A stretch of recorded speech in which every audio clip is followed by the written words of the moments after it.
Et je pense qu'il poursuit toujours son rêve. Au revoir président, et en dansant déguisé en canard Mais pas tout ou en poussin, voilà. Ouais. Non, vous voyez trop de publicité, vous. Oui, c'est toujours d'actualité. Donc pour moi, c'est pas son dernier match. Et Oui, mais certains disent, bah non, mais de toute façon, ce match-là, ça compte pas pour faire un bilan. Là, il y aura donc 2 matchs en Ligue des Champions, on le lui souhaite. Le bilan est déjà fait, non? C'est ça, non? Ça ne veut rien dire, ce match, par rapport à ce qu'il a fait depuis qu'il est là. Pour moi, ça ne veut rien dire. Demain, il peut mettre un quadruplé ou être ridicule sur le terrain. Ça ne changera pas ce qu'a fait lui au PSG, ce qu'il a produit au PSG. On lui souhaite d'être bon, on lui souhaite d'aller en finale, on lui souhaite de gagner la Ligue des Champions, de la poser sur le bureau et de retrouver le club qui en a gagné 14. Mais ça sera pas, il ne sera pas. Enfin, je ne vois pas pourquoi on le jugerait sur sa prestation. Vous pensez que si demain, ça n'a pas de sens. Il ne passe pas, il rate son match, son bilan à Paris sera mauvais? Remis en question. Remis en question?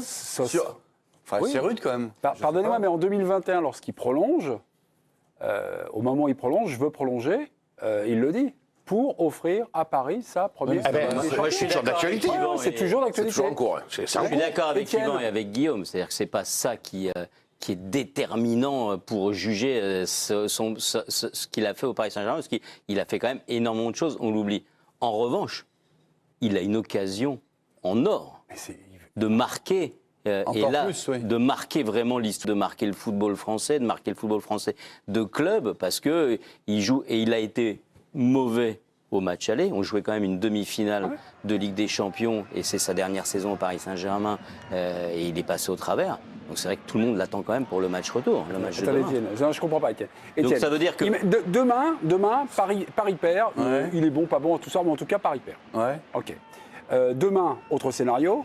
Mbappé est bon, Paris gagne, ils sont qualifiés pour la finale et espérons comme ça, boum, hop, la Ligue des Champions. Que c'est statistique. Là, pour le bilan, c'est extraordinaire. Mais je suis d'accord avec le présentateur. C'est-à-dire pour ces statistiques, elles sont énormes et donc évidemment on ne peut pas uniquement le juger sur le dernier match ou l'avant-dernier match qu'il va faire au Paris Saint-Germain. Mais en revanche, il a quand même une occasion incroyable de marquer le football français, de marquer le Paris Saint-Germain. Donc le bilan. Mais c'est parce qu'il c'est vrai que ça relativise un peu. Donc le bilan se joue parce sur qu'il a cette occasion unique, si tu veux, et qu'on attend beaucoup de lui par rapport à son statut, son talent. Unique, il l'a déjà eu. Tout ce que tu veux, pardon. Il a déjà eu l'occasion de disputer une finale de Ligue des Champions. Oui, et ça s'est pas bien passé. Enfin, je veux dire, ils ont perdu. Mais c'est la dernière qui lui reste, et elle est d'autant plus fantastique qu'il y a un concours de circonstances, de tirage au sort, de ceci, mais ça, c'est le sport, ça sourit au PSG, et tant mieux pour eux. Mais suppose que demain, il rate son match. Il a le droit de rater son match. Je veux dire, il y a un truc, Cruyff a raté la finale de la Coupe du Monde de 74, si tu veux. Tu vois, bon, même s'il avait fait des matchs, bon, bref. Et il en ratera d'autres. Et il en ratera d'autres. Bon, il rate son match et le PSG est éliminé. Il rate son match et le PSG est qualifié, il a la finale, si tu veux. Et la finale, après, tu regardes pas qui était bon, qui était pas bon. Si tu la gagnes, alors tu oublies tout. Mais je comprends ce que veut dire Mémé. Il rate son match, et tu attends beaucoup de lui pour ce match, et le PSG est éliminé. Alors, ça n'enlève pas tout ce qu'il a fait au PSG, mais du coup, pour moi... Tu rates la sortie.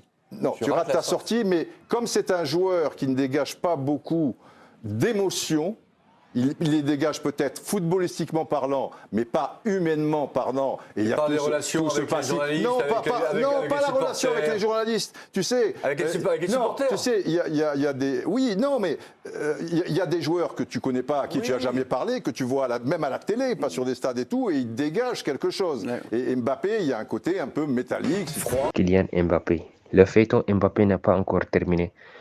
Mbappé, est-ce qu'il va jouer son dernier match avec PSG contre Dortmund, ou bien il va se qualifier pour la finale contre soit le Bayern München ou bien le Real Madrid? Est-ce que ce Kylian Mbappé pourra gagner la Ligue des Champions avec cette équipe parisienne? C'est la question qui se pose actuellement, parce que on sait tous que Kylian Mbappé, il a dit que ce sera son dernière saison avec ce PSG. Mais est-ce que ce sera le cas? C'est ça qu'on ne sait pas, parce que le Kylian Mbappé, il a toujours su utiliser le Real Madrid pour augmenter les enchères, ça tout le monde le sait. Donc est-ce que cette fois-ci aussi il va faire la même chose avec cette équipe méridienne. Donc là, actuellement, les dirigeants du Real Madrid, les joueurs du Real Madrid, tout le monde, ils attendent que Mbappé vienne pour jouer avec eux, commençant par la saison prochaine. Mais est-ce que Mbappé va venir ou pas? C'est ça la question. Donc, personne ne sait. Personne ne peut dire que est-ce que Mbappé va venir jouer avec le Real Madrid ou pas. Parce que voilà, Mbappé, c'est Mbappé. Il te dit qu'aujourd'hui il vient, demain il vient pas, il fait autre chose. Donc là, à mon avis, c'est mieux d'être pour ce dossier de se neutraliser parce qu'on ne sait pas. Il n'y a que lui seul qui sait. Et voilà, quoi. On sait que aussi les Qataris, ils peuvent tout faire pour augmenter, augmenter le salaire de Mbappé et pour qu'il puisse prolonger avec cette équipe parisienne. Donc là, je pense que si Paris, Mbappé puisse gagner la Ligue des Champions avec le Paris Saint-Germain, déjà, il sera le Ballon d'Or. Donc, je ne pense pas qu'il va quitter cette équipe parisienne parce que là, il n'a pas de concurrence, c'est le meilleur joueur. Donc, quoi qu'il va faire, il va rester le meilleur joueur de cette équipe et aussi c'est la légende de cette équipe. Donc, il a intérêt de rester à Paris Saint-Germain pour pouvoir continuer son carrière. Donc, voilà, il n'a pas de pression, il est habitué à jouer à la maison. Donc, voilà, il joue avec ses potes Dembélé, Barcola, tout ça, les Français. Donc, c'est la street, c'est le 9-3.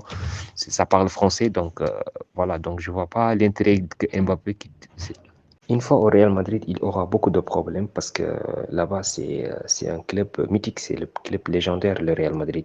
Donc là-bas, il ne pourra pas faire ce qu'il fait actuellement à Paris Saint-Germain parce que là-bas, le club est au-dessus du joueur. Et aussi, il a surtout une concurrente qui sera très rude contre les Brésiliens. Il y a Vinicius et le Rodrigo. Donc surtout Vinicius parce que Vinicius, actuellement, je pense que c'est le meilleur joueur de cette Ligue des Champions. Et le joueur, il se gère, il marque dans tous les grandes rencontres.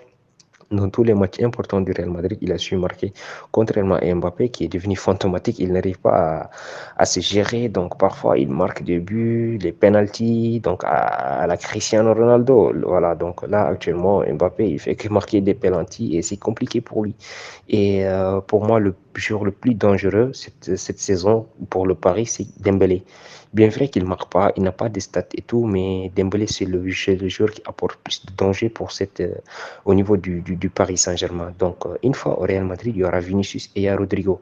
Et on sait tous que le clan brésilien, ils sont très, très solides entre eux et ce ne sera pas facile à Mbappé de venir et s'imposer facilement à cette équipe madridienne parce qu'aussi, il y a des talents, il y a Jude Bellingham, il y a Brahim Diaz et tout. Donc, certes, Mbappé, c'est au-dessus de Brahim Diaz et Jude Bellingham, mais ce ne sera pas facile pour lui. Aussi, Espagne, c'est différent, il n'y a pas d'espace.